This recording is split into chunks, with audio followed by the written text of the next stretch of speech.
même si les autres détruisent. Je continuerai à parler de paix, même au milieu d'une guerre. Je continuerai à illuminer, même au milieu de l'obscurité. Je continuerai à semer, même si les autres piétinent la récolte. Et je continuerai à crier, même si les autres se taisent.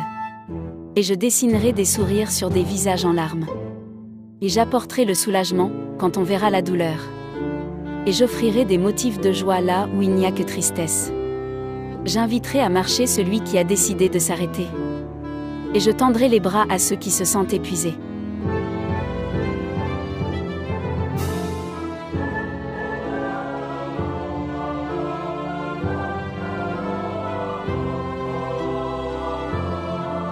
Je ne regrette pas les moments où j'ai souffert, je porte mes cicatrices comme des médailles, je sais que la liberté coûte très cher, aussi cher que l'esclavage. La seule différence, c'est que vous payez avec plaisir et avec le sourire, même quand c'est un sourire mouillé de larmes.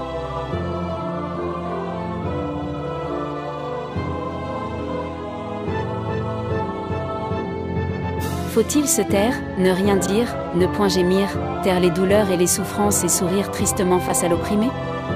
Faut-il y fuir loin, très loin, où l'on ne verra point de recoin qui nous rappelle une escale de notre chemin?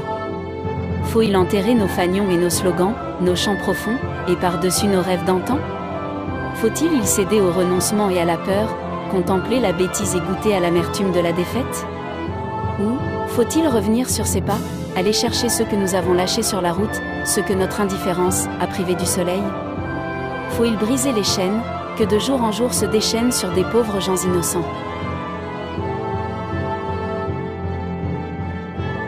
Faut-il repartir de l'avant, recommencer à sourire comme avant, autoriser les peurs et les pleurs, conjuguer le devoir et l'espoir? Faut-il repartir de l'avant et ne regarder que devant, et scander à tue-tête et à l'unisson: